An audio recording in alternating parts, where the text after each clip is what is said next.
Every morning began the same way, with silence. It wasn't that the house used to be full of sounds, but Nancy's presence could be felt in everything. The light clinking of dishes in the kitchen, the rustling of book pages in the living room, even the creak of floorboards under her light footsteps. Now it was just silence and me. My name is Alfred Malloy. I am 66 years old, and for 7 months now I have been living alone in our 2-story house on Oak Street in Livingston.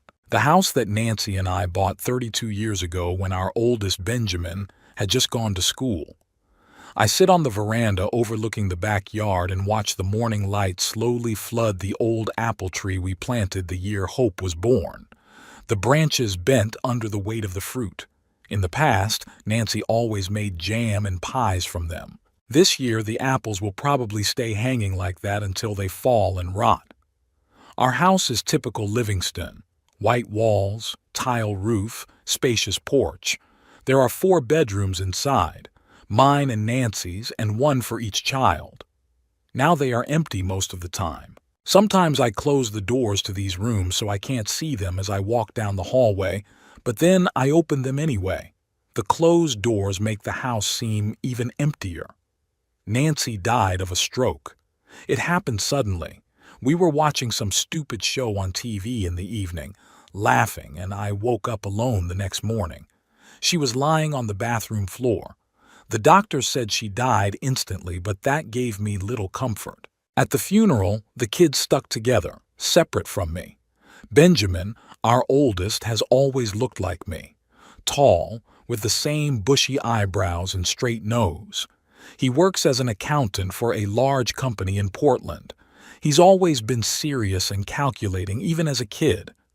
Hope is middle-aged like her mother, blonde hair, soft features, and a perpetual smile behind which sometimes it is difficult to see real feelings. She is a PR specialist, always on the road between presentations and conferences. And the youngest, Wayne, is a soft, dreamy guy with eternal financial problems. He started a small print shop a few years ago, but things aren't going too well. After the funeral, they went their separate ways. Benjamin calls once a month. The conversation is always short and formal. Hope sends pictures from her trips and holiday cards. Wayne calls more often, but usually when he needs money.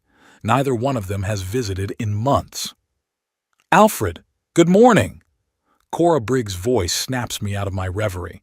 She's standing by the fence that separates our plots, watering can in hand. "Morning, Cora," I say, rising from my chair. Cora has been our neighbor for 20 years. She's in her early 60s, a widow, as I am now a widower. Her husband Edgar died of lung cancer 5 years ago. She has lived alone ever since, growing flowers and feeding all the neighborhood cats. "I baked a blueberry pie," she says. "I'll bring you a slice this afternoon." "You don't have to worry." "No worries. I was going to stop by anyway to check on your new washing machine." Cora made a habit of checking things around my house after Nancy died. At first it was annoying. I'm not a helpless old man. But then I realized she just needed an excuse to stop by and make sure I was okay. "Thanks, Cora. I'll be waiting. I'm going back into the house." On the mantelpiece are framed photos. Our wedding, kids at different ages, family trips.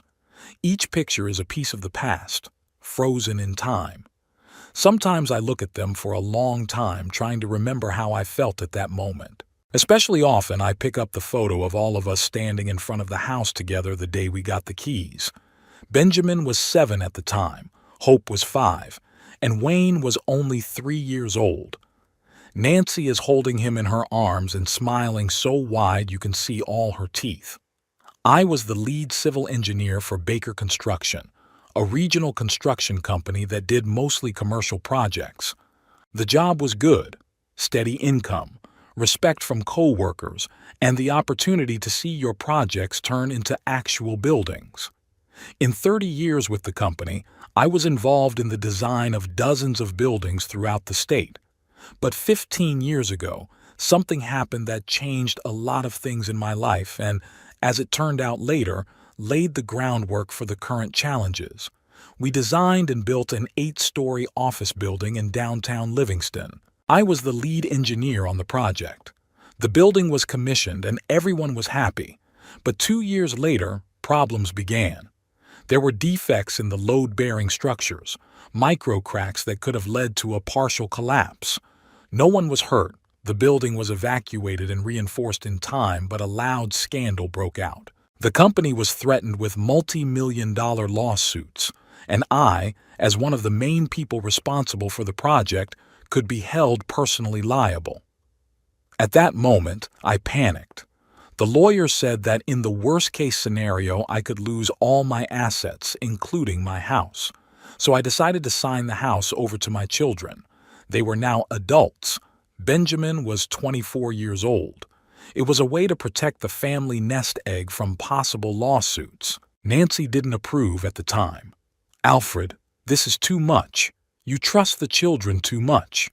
"There are children, Nancy. Who else is there to trust? Besides, it's a temporary measure." Eventually, the crisis passed. The company paid out settlements, reinforced the building, and no personal lawsuits were filed. But the house was still in the kids' names. At first, I was going to return it back to my ownership, but then I somehow postponed the matter. Time passed, and the issue was gradually forgotten. After all, what difference does it make who the papers are registered to? The house is still ours, the family house. The phone rings, interrupting my memories. "Dad, it's Wayne." "Hello, son. How you doing?" "I'm good. Listen, I was thinking, maybe I could come visit you this weekend." There's a certain uncertainty in his voice that makes me uneasy. "Sure, I'd love to see you." "That's great. Ben and Hope are coming too. That's unexpected. The kids don't get together much, except for special occasions." "Is something wrong?" No, we just wanted to come visit. It's been a long time since we've all been together." After the call, I sit on the phone for a long time. There's something about Wayne's voice that makes me worry. They're up to something. I can feel it. In the evening, Cora stops by with the promised pie and news about the neighbors. We sit on the veranda, drink tea, and for a while I forget my worries. "You need to get out more, Alfred," she says. A new club for the elderly has opened in the center of the community. They play bridge on Tuesdays. "I'm not elderly, Cora." "Of course you're not," she laughs. "You're in the prime of your life, but you need companionship." Maybe she's right. After Nancy died, I pretty much stopped seeing my friends. Colleagues at work called at first, inviting me to go fishing or golfing, but I declined, and gradually the calls stopped. "The kids are coming this weekend," I said. "All 3 of them?" Cora looks surprised. "That's a good thing. You need family around you." I nod, but I feel a vague unease inside. Something tells me their visit won't do any good. That night I dream about Nancy. We're sitting on the veranda like old times, and she says, "Be careful, Alfred. Not everyone who's called family really is." I wake up at dawn with a heavy heart. I lie staring at the ceiling for a long time, thinking about home, about my children, about the decisions I once made, about how the best intentions can turn against you. By the time the kids arrive, I decide to clean up. Cora helps with the cooking. I never learned to cook anything more complicated than scrambled eggs and sandwiches. Nancy has always been the soul of the kitchen. "They'll probably enjoy a home-cooked meal," Cora says as she puts a lasagna mold in the oven. "Nothing brings a family together like a meal together." I smile gratefully at her, not saying out loud that I'm not sure if we're a family in the full sense of the word. For the past few years, we've existed more like a group of people with random shared genes than a true family. Nancy was the link. She remembered birthdays, organized holidays, called the kids in the evenings, wondering about their lives. I, on the other hand, was always immersed in work, believing that my main role was to provide for the family financially. Now I realize how much I missed. In the evening, I stand in front of the bathroom mirror for a long time, looking at my reflection. Gray hair, wrinkles around my eyes, slouching shoulders. When did I get so old? In my head, I still feel 40 years old, full of energy and plans. But my body says otherwise. I go to bed thinking that tomorrow I will see all my children together for the first time in a long time. And for some reason, that thought brings not joy, but anxiety. In the morning, preparing for their arrival, I pull out old photo albums from the closet. Maybe we can sit together and reminisce about old times. As I flip through the pages, I notice how the children's faces have changed over the years, from carefree smiles to increasingly serious expressions. When did they have time to become so grown up and alien? The ringing of the doorbell catches me in the middle of these musings. Taking a deep breath, I go to open it. There are all three of them standing on the doorstep. Benjamin in a smart suit, as if he'd come for a business meeting rather than a visit to his father. Hope with a perfect smile on his face and a trendy haircut, and Wayne, the only one who looks a little embarrassed. "Hi, Dad," Hope says, kissing me on the cheek. She smells like expensive perfume.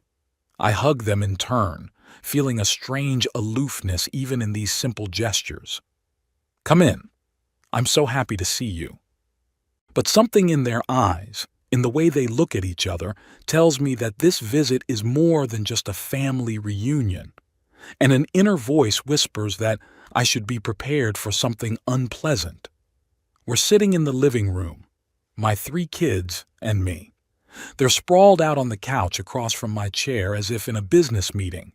Benjamin sits up straight, putting his foot on his leg and crossing his arms over his chest. Hope keeps fixing her hair and smiling her professional smile. Only Wayne looks unsure, fidgeting on the edge of the couch and avoiding my gaze. "How are things going at work, Benjamin?" I ask, trying to start a conversation. "It's great, Dad. I got a promotion last month," he answers briefly, as if reporting back. Benjamin had always been like that, dry, businesslike, sparing of emotion. Even as a child, he used to put his pocket money in a piggy bank, keep a record of his expenses in a notebook, and plan his purchases in advance. No wonder he became an accountant. "How about you, Hope? How are your clients?" "Oh, they're great." She perks up and I see a familiar twinkle in her eye. "We just finished a campaign for Green Valley.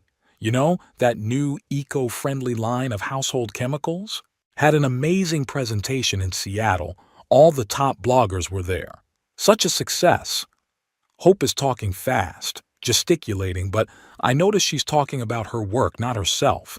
No personal details, just professional accomplishments. It's typical of her to give the impression of a perfect life without revealing its real content. "What about you, Wayne? How's the print shop?" Wayne sighs, rubbing his neck, a gesture I know from his childhood. It's what he does when he's nervous or feeling guilty. "Honestly, not so much. Competition's tough, and with everything going digital, we lost a lot of clients. Do you need the money?" I'm asking him straight up. That's usually why he calls or visits. "No, not right now." He glances at his brother and sister. Something's not right here. They're clearly here for a purpose, but they're walking around. I decide not to rush things and suggest we move on to dinner. At the table, the conversation gets a little livelier. They praise the lasagna, and I don't mention that Cora made it.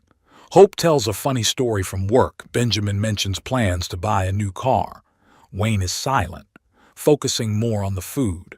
For a moment, I even start to think my suspicions are unfounded, that this is just a normal family dinner. But when we return to the living room with coffee, the atmosphere changes again. Benjamin clears his throat and straightens up, a sign that he's about to say something important. "Dad, we want to talk to you about something serious. Here it is." I nod, preparing for the worst. "We're worried about you," he continues. "Since your mom died, you've been living alone in this big house. We can see that you're having a hard time coping on your own."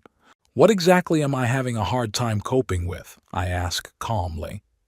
"Well," he looks around looking for confirmation of what he's saying. "The house needs maintenance. The garden is neglected, the porch needs repair. And you said yourself that the stairs have become a problem for your knees. I did complain about my knees, but more in passing. And yes, I haven't done the garden as diligently as Nancy, but it's far from neglected. I'm getting by, I say firmly. It's not just the house, Hope enters with her flawless smile. You need companionship, activity. You're out here all alone, with no friends, no support. I have friends, and neighbors who are always willing to help. It's not the same as professional care, Benjamin takes the lead again. We found a great place, Sunny Acres. It's a modern boarding house for seniors with independent living. You'll have your own apartment, but you'll have medical care around the clock, entertainment programs, socializing with your peers. I look at them incredulously. Are they seriously suggesting I move into a nursing home? I'm 66 years old. I don't need a boarding house. Dad, Hope says softly, this isn't a regular nursing home. It's an active retirement community. There's a pool, a library, a movie room. You're going to love it. What's going to happen to the house? I ask, already realizing the answer. They look at each other and Benjamin answers. We think it's better to sell it. It's too big for one person and the maintenance costs are high. Besides, it's worth a lot more now than when you bought it. It's a good investment. That's what it is. An investment, not a family nest, not a place full of memories, but an investment that's time to cash in. And when are you planning this, change in my life? I ask, trying to remain calm. We've already put a down payment on the apartment in Sunny Acres, Benjamin says. You can move in a week. We'll help with the move, of course. A week. They don't even ask for my consent, they just put it in front of me. What if I say no? There's an awkward pause. Dad, Hope leaned forward with the most sincere expression she could muster. We're really worried about you. It's for your own good. Besides, Benjamin adds, we own the house. Legally, we have the right to dispose of it. That's the implicit threat. The house is in their name so they can kick me out if they want. I signed the house over to you to protect the family assets, I say, feeling my anger rising inside me. Not so you could put me out on the street. No one's putting you out on the street, Benjamin says. We're offering you a better place to live. Dad, Wayne finally speaks up. I know it sounds harsh, but they're right. You'll be better off with people, and the money from the sale of the house will help ensure you a comfortable old age. And the three of you too, right? I can't contain my sarcasm.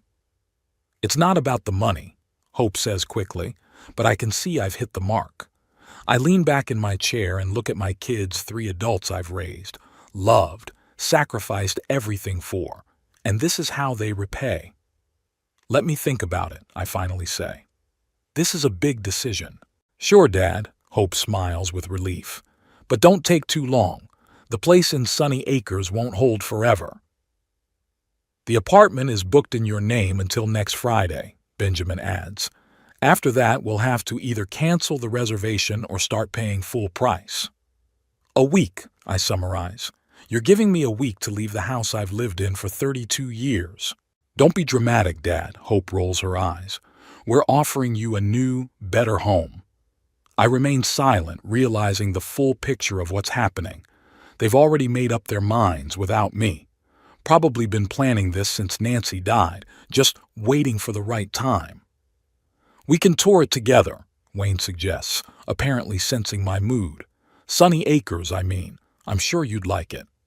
I nod, not trusting my voice. A storm of emotions rages inside me. Rage, anger, resentment, disappointment. But I don't want to make a scene. Not right now. After that, the conversation turns to other topics. Hope shows pictures from her last trip.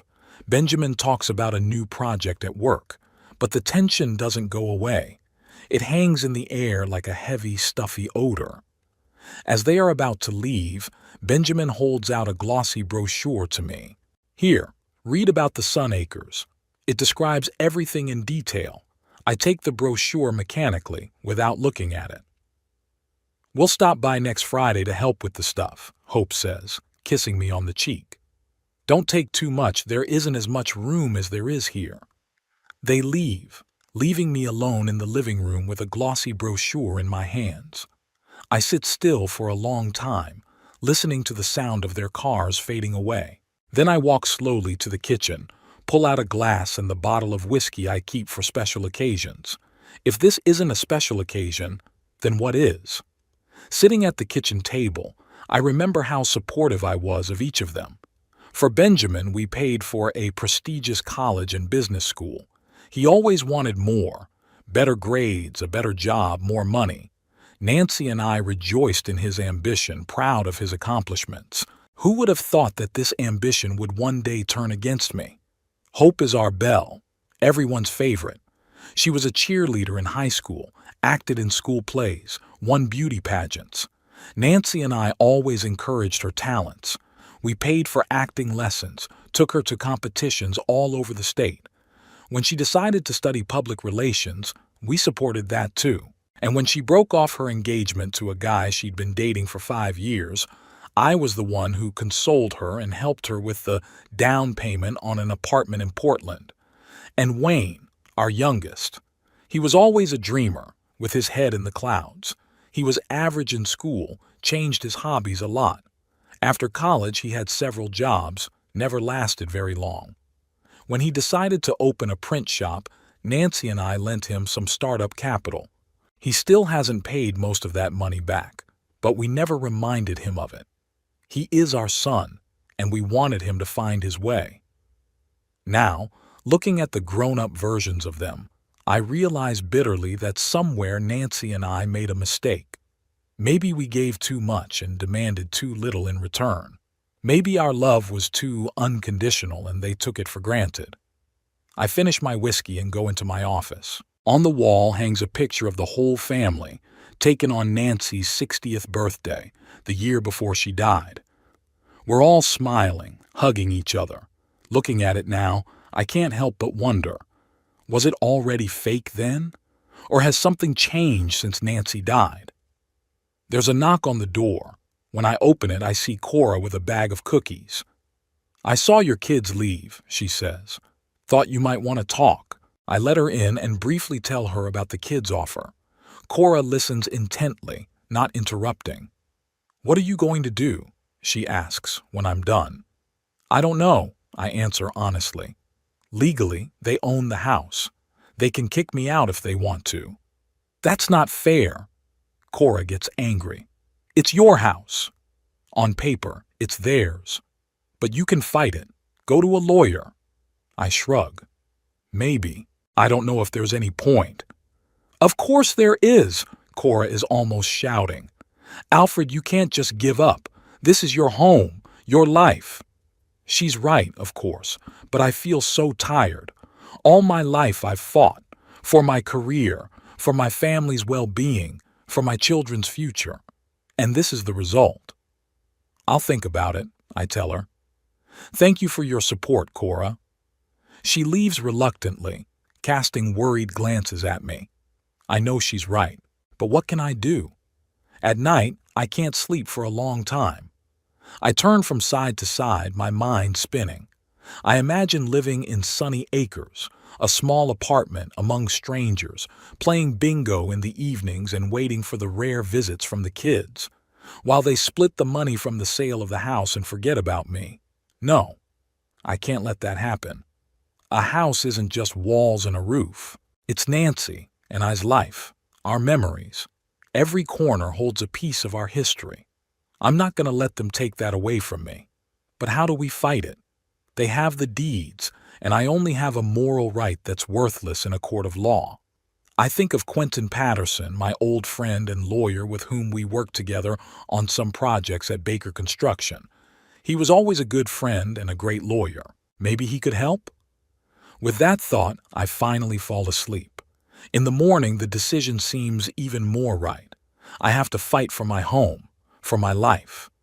And the first step is to turn to Quentin. I look at the Sunny Acres brochure Benjamin left behind. The glossy cover features smiling seniors playing golf on a perfectly manicured lawn. Inside are photos of cozy apartments, common areas, and the dining room.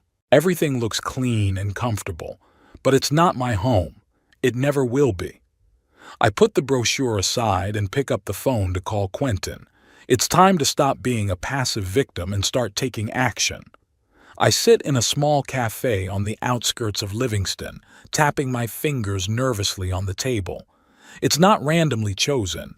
There's little chance of meeting people I know, especially my kids who prefer the trendier places downtown. Through the window, I can see Quentin's tattered Ford pulling up. Even from afar, I recognize his gruff figure and characteristic gait with a slight limp, a consequence of an old sports injury. Quentin Patterson has been a friend of mine since my days at Baker Construction.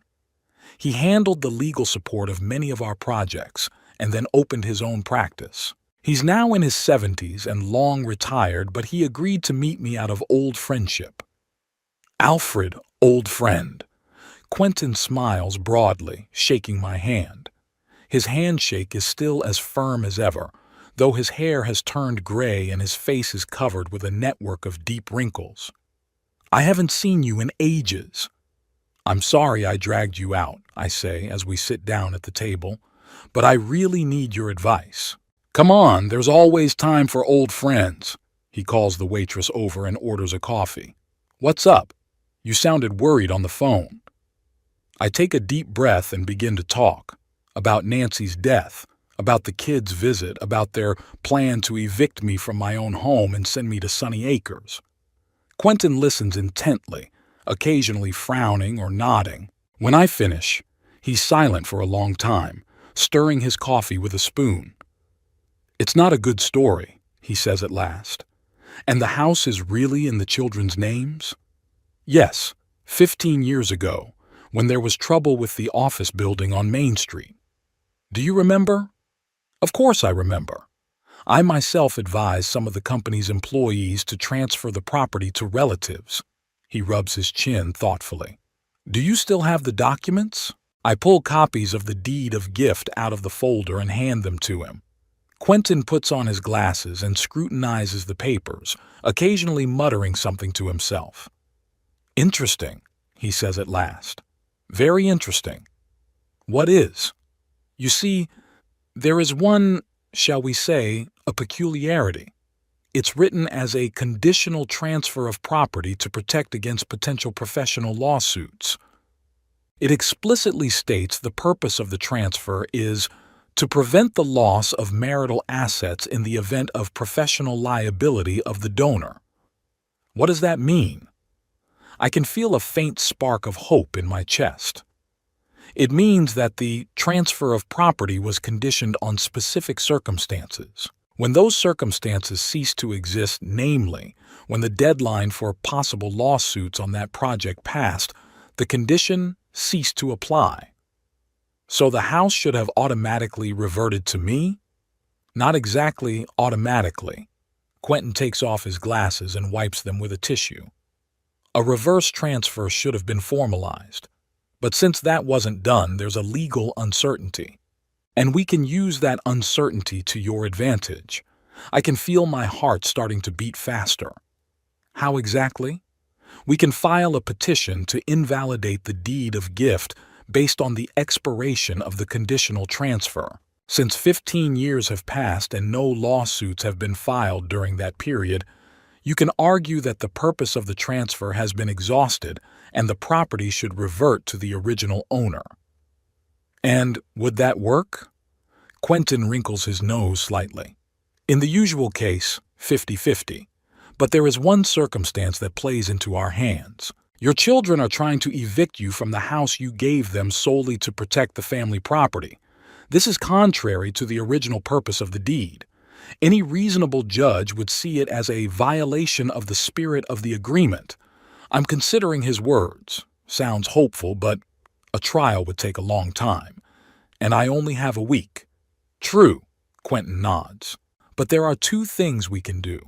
The first is to file a preliminary injunction against any action on the house until the ownership dispute is resolved.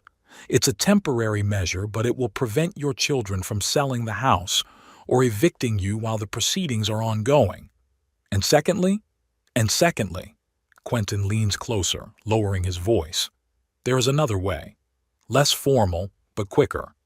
He explains that in our state there is an option to file an application for repossession directly with the recorder's office if there is documentation of the conditional nature of the original transfer. You have to gather a certain set of documents, including evidence that the condition has ceased to apply. I still have all the materials from the office building case, says Quentin, including the final judgment and the company's settlement agreement with the plaintiffs. That should be enough. And how long will this procedure take? Normally, 2 or 3 weeks. But, he winks, I still have good contacts at the registration chamber. I think we can speed up the process to 3 or 4 days. That would be ideal. I can feel the tension that's been holding me back for the past few days starting to let go. Give? What do I have to do? Leave it to me, Quentin pats my shoulder. I'll get the paperwork ready, get your signature, and take it to wherever it needs to go. In the meantime, pretend to accept the situation. Don't let the kids suspect you're doing anything. We agree to meet again in 2 days and say goodbye. Returning home, I feel different, as if the weight pressing on my shoulders has become lighter. For the first time in days, I feel hopeful. But there's an unpleasant surprise waiting for me at home. There's a strange car in the driveway, and I find Hope in the living room with a woman in a business suit. Ah, Dad, there you are. Hope smiles her professional smile. Meet Elena Thorpe, a realtor. She's appraising a house for sale. I freeze in the doorway trying to deal with my emotions. They've already started the selling process without even waiting for me to agree to move. Hello, Mr. Malloy. The woman extends her hand. You have a beautiful home, a very promising one to sell. I mechanically shake her hand, but I can't get a word out. We were just discussing what cosmetic changes we should make before the show, Hope continues as if nothing had happened. Elena thinks we should freshen up the paint in the hallway and kitchen, replace some light fixtures, and maybe recarpet the living room.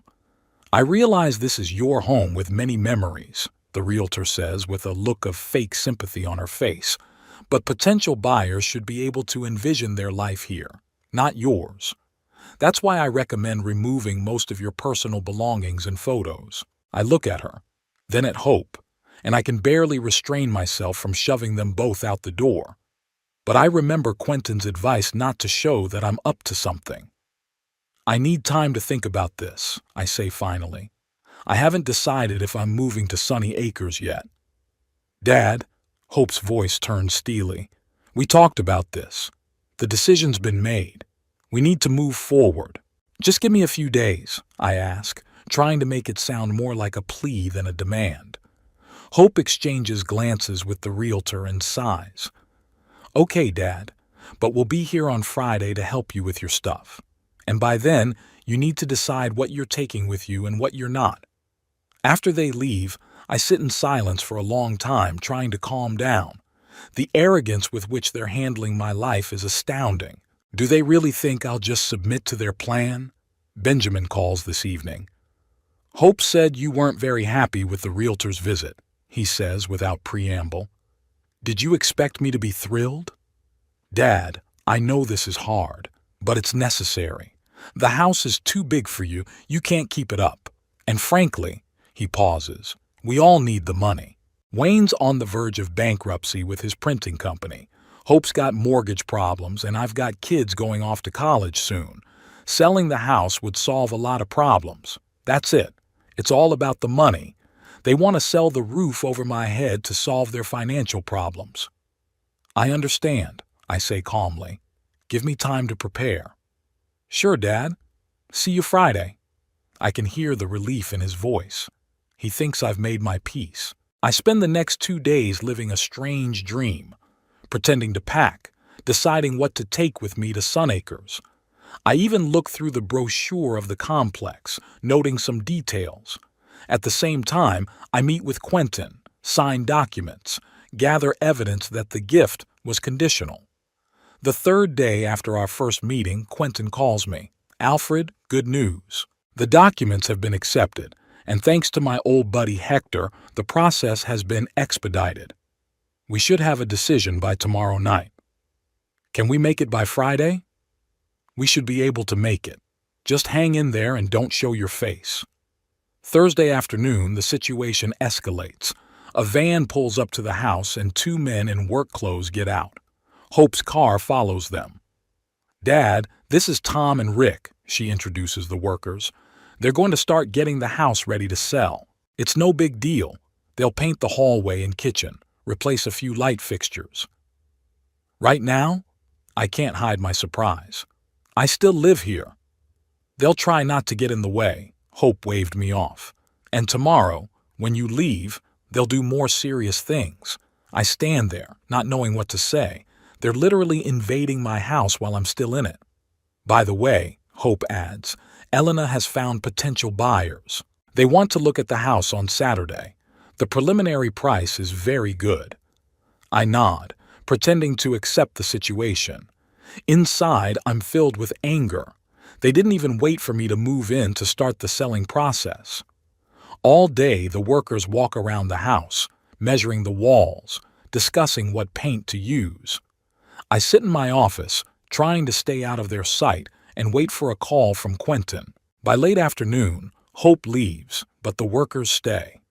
They begin removing the old light fixtures in the hallway.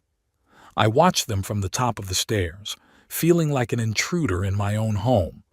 The phone rings around 6 in the evening. It's Quentin. "Alfred, everything is ready," he says without preamble. "The registration office has ruled in your favor. The house is officially yours again." I can't hold back a sigh of relief. "Are you sure?" "Positive. The deed of gift has been invalidated due to the expiration of the conditional transfer. I've emailed you scans of all the documents and I'll bring you the originals tomorrow morning." "Quentin, I don't know how to thank you." "You don't have to thank me. Just have a nice whiskey ready for me when I arrive." I can hear the smile in his voice. "And Alfred, you can kick these people out of your house now." I glance at the workers bustling in the hallway. The temptation is great, but I decide to wait. Tomorrow my kids are planning to come over to help me move. That's when the moment of truth will come. "I'll wait until tomorrow," I tell Quentin. "I want to see their faces when they find out." After the conversation ends, I sit for a while, realizing what has happened. The house is mine again. They can't evict me or sell it. A sense of relief is mixed with bitterness at the realization that my own children have tried to rob me of the roof over my head. The workers leave around 8 p.m., leaving the hallway in a half-deconstructed state. I walk around the house, examining what they've had time to do. The light fixtures have been removed, some of the wallpaper has been peeled off, some of the furniture has been taken out. They've literally started destroying my house while I'm still living in it. I walk into Benjamin's room. It's a guest bedroom now, but in my head it will always be his room. His high school pennant still hangs on the wall, the only personal item he left behind when he left for college. Next to Hope's room, where all the walls were once covered with posters of her favorite bands and actors. Now it's just beige wallpaper and simple furniture. And finally, Wayne's room, the smallest but once the liveliest, with model airplanes hanging from the ceiling and a collection of comic books on the shelves.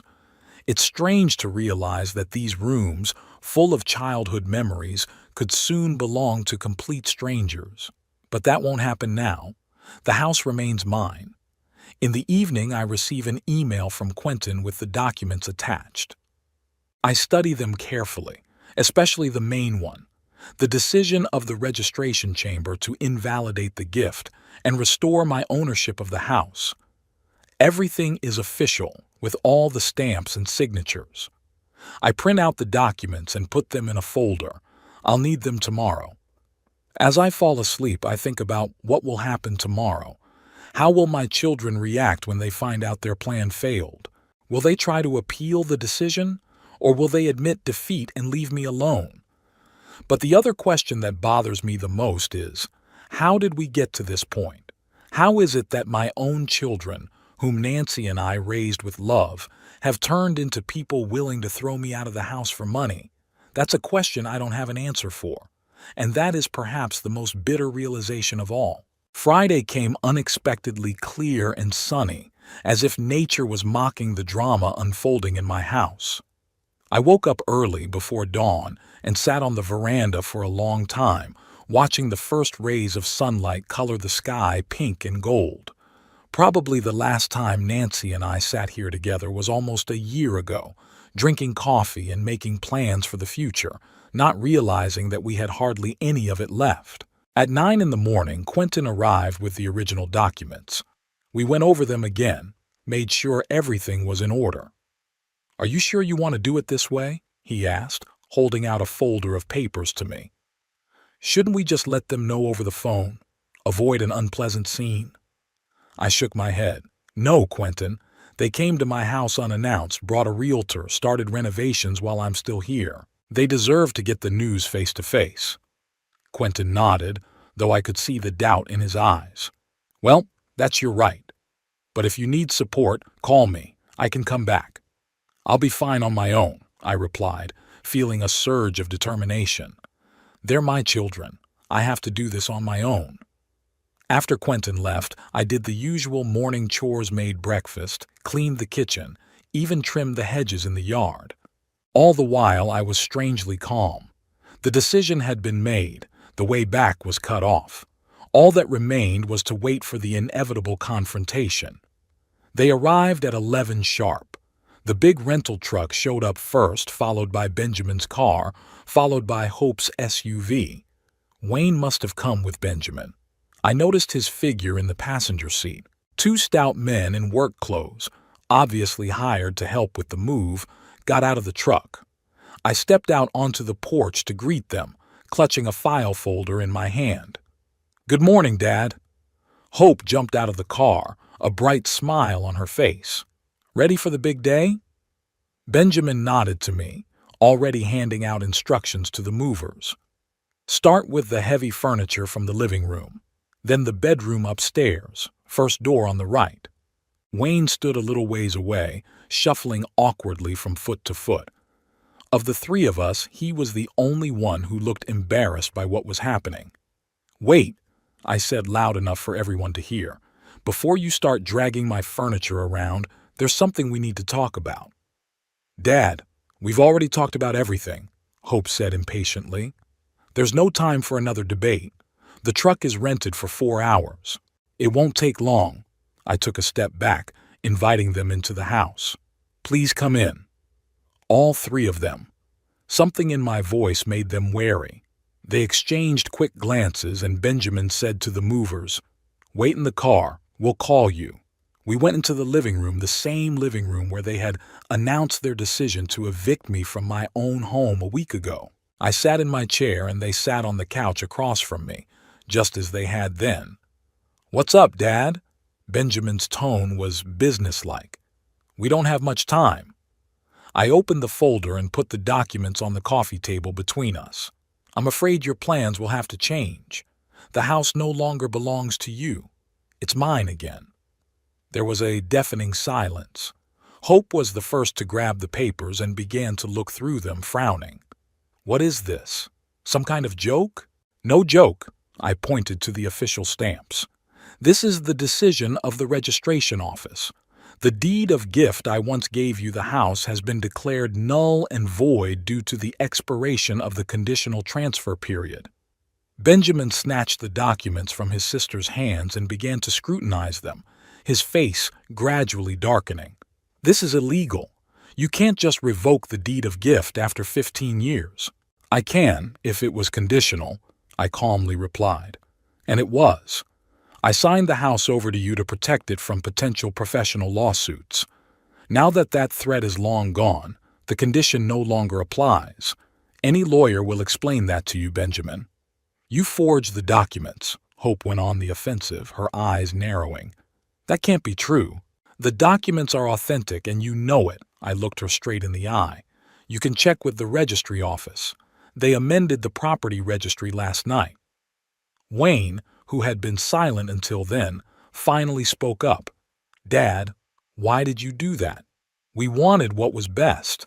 For the best? I couldn't hold back a bitter laugh. You wanted to throw me out of my own house, sell it, and split the money. What's best for me? Sunny Acres is a great place, Hope objected. You'd be much more comfortable there than here alone.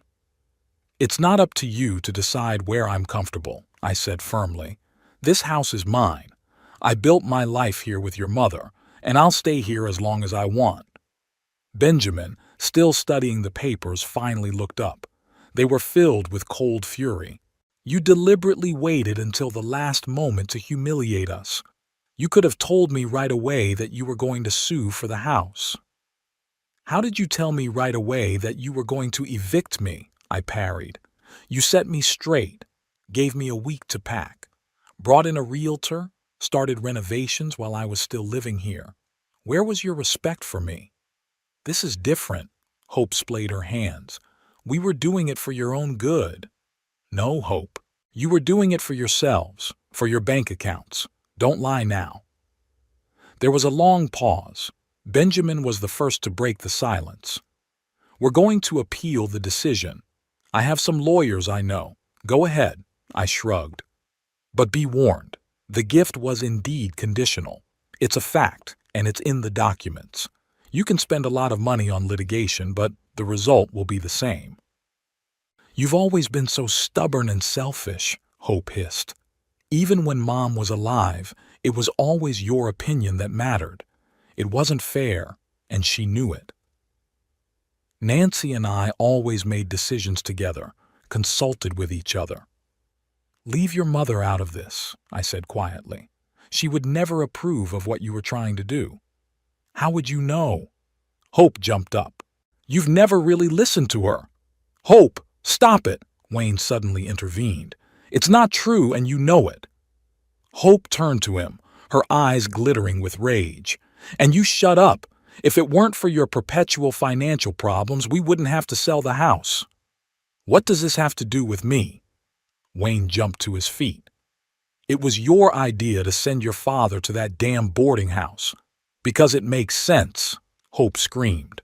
The house is worth a fortune and he's sitting here alone. Of course it does, Wayne grinned bitterly. It's about rationality, not the fact that you can't pay the mortgage on your fancy loft. Enough, Benjamin shouted. You're both acting like children. I watched the altercation with a growing sense of alienation. They were my children, the adults I'd raised, but now they seemed alien to me. You know, I said quietly, and they fell silent, turning toward me. The sad thing about this situation is not that you tried to take my house away from me. It's that you don't even understand why it's wrong. Dad, Wayne started, but I held up my hand to stop him. I've spent my whole life trying to give you the best. Your mother and I worked tirelessly so you could get an education, follow your dreams. Benjamin, do you remember when I took on extra projects to pay for your business school? Hope, do you remember how your mom and I drove you to pageants across the state because you wanted to be an actress?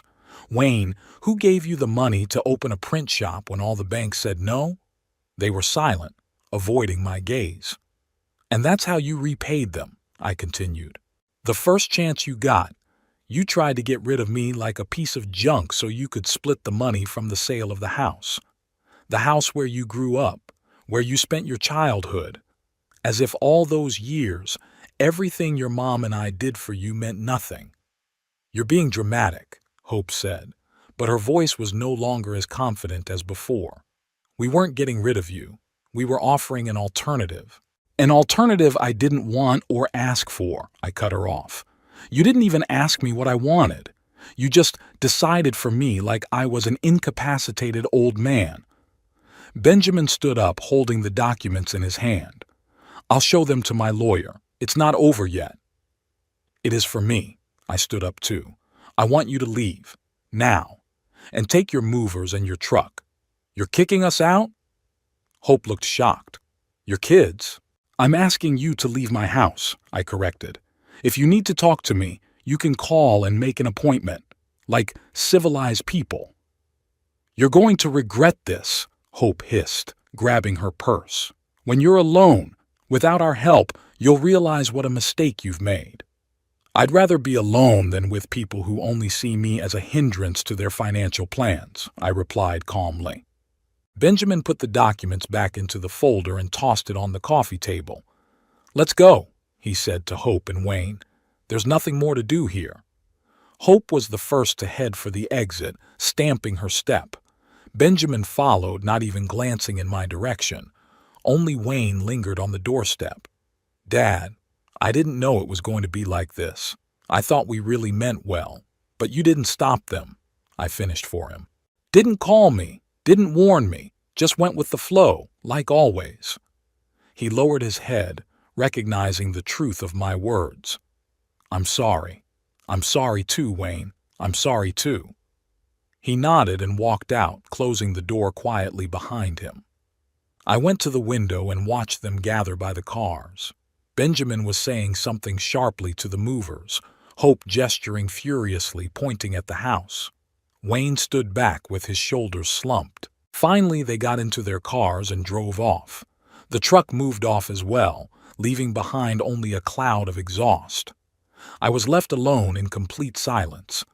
I spent the rest of the day wandering aimlessly around the house, trying to make sense of what had happened.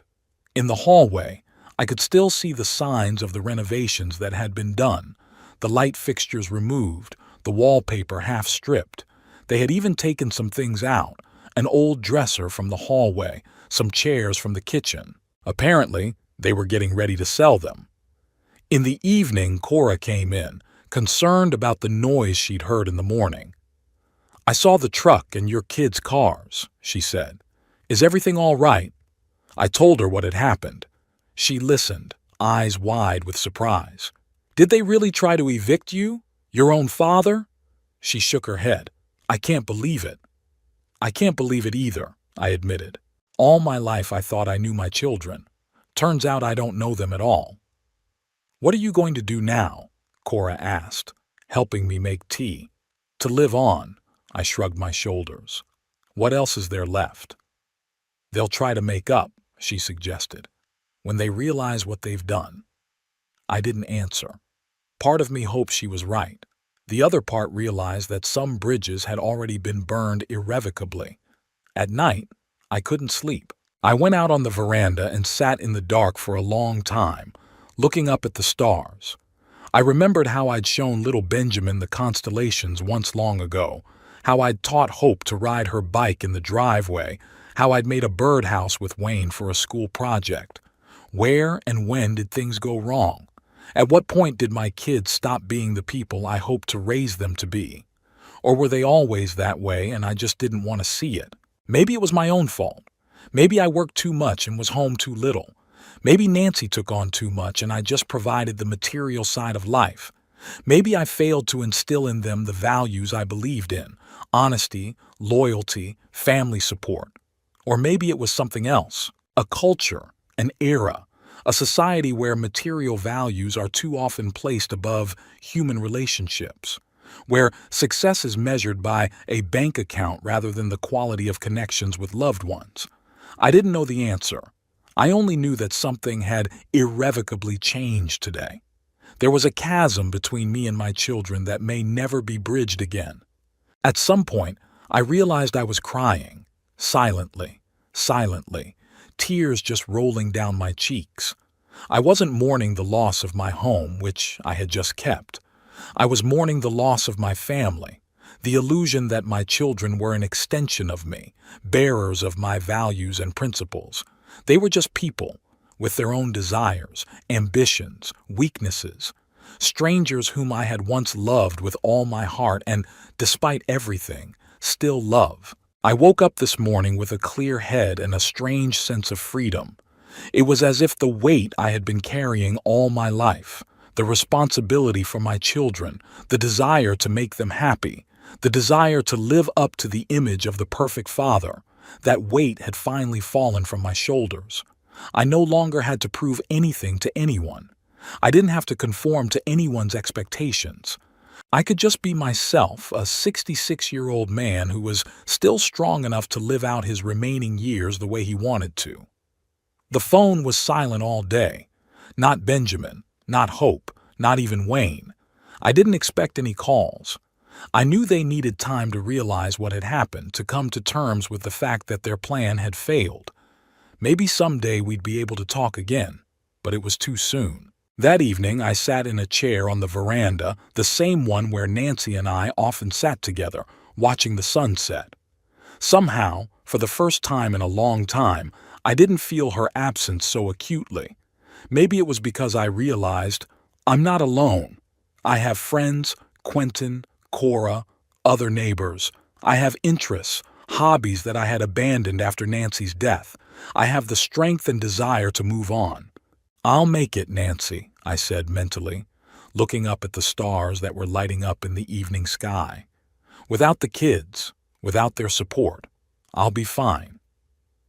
And for the first time in a long time, I really believed it.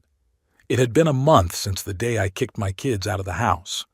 31 days of a new life, a life without illusions but also without the constant guilt and obligation. For the first week, my phone was silent. No calls, no texts, complete silence. I was busy restoring the house after the renovation they had started. I replaced the light fixtures that had been removed, re-waxed the wallpaper in the hallway, put back the furniture that they had taken out to the garage. Each action was a kind of therapy. I was making the house my own again, erasing the traces of their invasion. On the 8th day, the phone rang. It was Wayne. "Dad," his voice sounded uncertain. "How are you?" "I'm okay," I answered briefly. "How are you?" "Not so good, to be honest. The print shop's on the verge of closing. The bank wants to repay the loan and there's no money. That's it. It wasn't concern for my well-being or remorse that brought him to the phone. It's money again."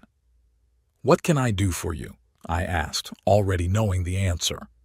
"I need $20,000 to stay afloat. I'll pay you back as soon as things get better." In the past, I would have said yes without thinking. I'd have opened up my rainy day savings and given it to him, like I've done so many times before, but something had changed in me this week. "No, Wayne," I said firmly. "I'm not giving you any more money." There was a pause. "Are you mad about what happened to the house?" I apologized.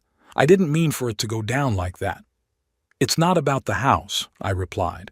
"It's that you never learn from your mistakes. I gave you money for printing, for equipment repairs, for debt repayment, and each time you promised that this is the last time, that soon everything will get better, but nothing changes." "This time it will be different," he said with a pleading tone in his voice. "I have a plan." "You always have a plan, Wayne, but you don't have the discipline to carry it out. I'm sorry, but I will no longer support your irresponsibility." "So you're just leaving me?" I could hear the resentment in his voice now. "After everything that's happened?" "I'm not dumping you. I'm just not being your ATM anymore. There's a difference."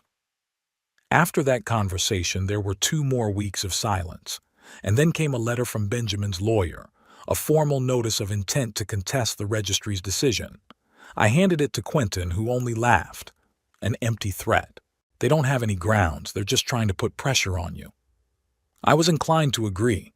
If Benjamin really had a legal argument, he would have filed a lawsuit by now, not just a threatening letter. The next day, Hope called. Unlike Wayne, she started with an apology. "Dad, I want to apologize for the way things turned out. We really thought we were doing the right thing, that you'd be better off at Sunny Acres." "Hope," I interrupted her, "we both know it wasn't about my good. You needed the money from the sale of the house." "Well, maybe partly." She was always able to reorganize quickly. "But we still cared about you. And we still do. I was thinking maybe we should get together. Have a calm, unemotional conversation." I thought about it.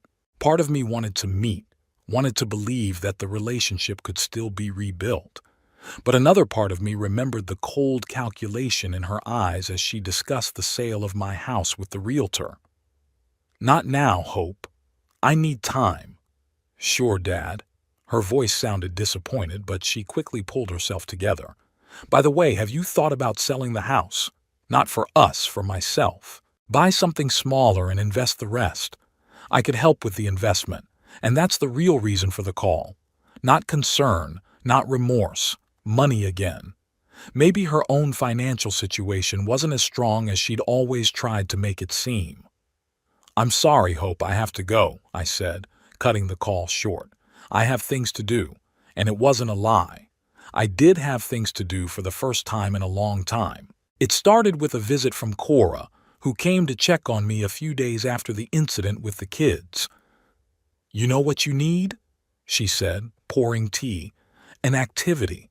Something to get you out of the house and socialize with people. I have activities, I objected. The house needs tending, the garden. That's not what I'm talking about, she dismissed me. You need something that brings you joy and meaning. A hobby, volunteering, maybe even a job, I wondered. Until I retired 5 years ago, work had taken up most of my life. And then Nancy and I planned to travel, spend time with grandchildren, which, by the way, we never got to see, and enjoy our free time. But after she died, all those plans fell apart. I just existed day to day without purpose or direction. Did you have any hobbies before? Cora asked. Engineering modeling, I answered after a pause. I used to build miniature replicas of famous bridges and skyscrapers. I even had a small collection. Where is it now? In the garage, I guess. I gave it up after Nancy died. The next day, Cora and I audited the garage and found boxes of my old models and tools. Some of the models had suffered from time and humidity, but most were still in good condition. I felt a forgotten excitement when I pulled out an unfinished model of the Brooklyn Bridge, my latest project that I had put off when Nancy got sick. See? Cora smiled. You're already a different person when you talk about it. She was right.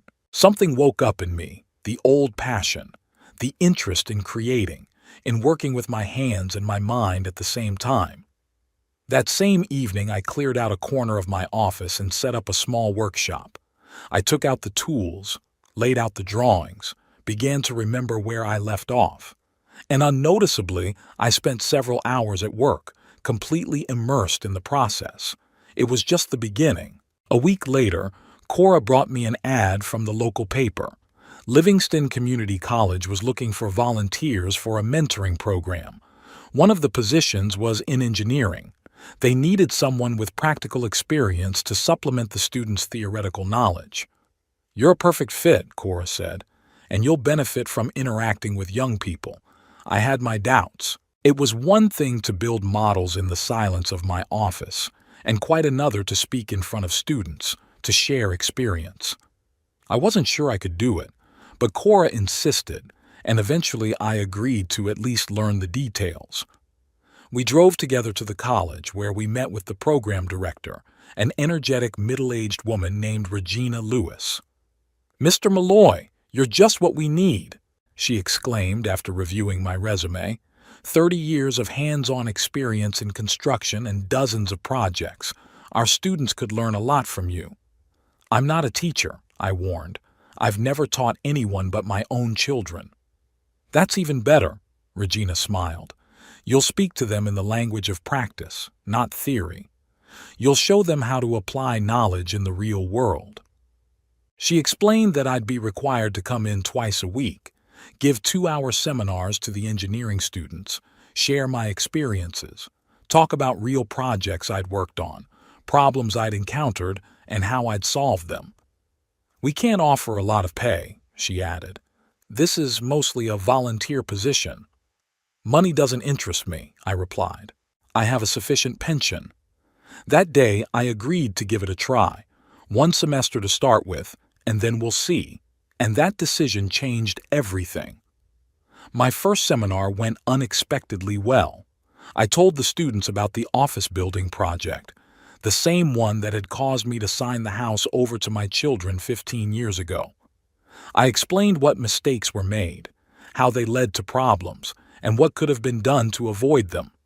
The young people listened with interest, asked questions, took notes. I felt needed and useful for the first time in a long time. After the seminar, one of the students came up to me, a skinny guy with intelligent eyes. "Mr. Malloy, that was amazing," he said. "In the textbooks, everything looks so smooth and correct, and you told me how it really is." His name was Ethan North. He was 23, and he worked nights at a convenience store to pay his tuition. Something about his determination reminded me of a young Benjamin, but without the cold calculation, with genuine enthusiasm. At the next seminar, Ethan sat in the front row and asked the most questions. After the class, we got to talking, and I offered to show him my models. He accepted the invitation with enthusiasm. That's how I got my first student in my life. Ethan came to my house once a week, and we worked together on models, discussed engineering solutions, and argued about modern approaches to construction. His fresh perspective and enthusiasm were contagious.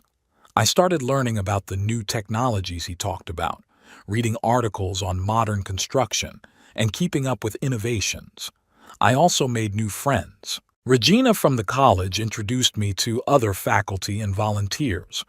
We started meeting once a month at a local cafe to discuss programs, share experiences, and just chat. For the first time in a long time, I felt part of a community where I was valued for my knowledge and experience, not seen as a burden. Cora also became an important part of my new life. We often went out to dinner together, went to movies, and attended local events. It wasn't a romantic relationship. We both still loved our departed spouses, but it was a deep friendship based on mutual respect and caring. The 3 months flew by. I was so busy with my new life that I hardly thought about the children. They didn't remind me of them either. I guess they realized that there was nothing more to get from me. And then Benjamin arrived unexpectedly, unannounced, on a Saturday morning. I was just working in the garden when I saw his car pull up in front of the house. "Hello, Dad," he said, getting out of the car. "Can I come in?" I led him into the house. He looked tense, as if he expected hostility from me. "How are you?" he asked when we sat down in the living room. "Good," I replied. "Better than ever." He looked around, noticing the changes in the room, a new arrangement of furniture, models of bridges on the shelves, pictures from college. "You changed the house. Made it your own," I nodded. "Why did you come here, Benjamin?" He paused, gathering his thoughts. I wanted to apologize for what we did. It was wrong. I looked at him, trying to see if he was sincere. "What made you change your mind?" "Melissa and I are getting a divorce," he said, his wife's name. She's having an affair with a co-worker of mine, and she wants half of everything we own, the house, the cars, the savings. That's it. It wasn't remorse that brought him to me. It was new problems. "And you know what it's like when someone tries to take your house?" "Yeah." He lowered his eyes. "I realized that we did the same thing to you, and I'm ashamed." I sighed. Part of me wanted to believe him, wanted to repair the relationship. But another part remembered his cold resolve when he'd said the house was legally theirs and they had the right to dispose of it. "What do you want from me, Benjamin?" "Nothing," he shook his head. "Just forgiveness, I guess." "I don't hold it against you," I said after a pause. "But I can't trust you anymore either. The 3 of you have shown your true attitude toward me, and I've taken that to heart. I've changed, Dad.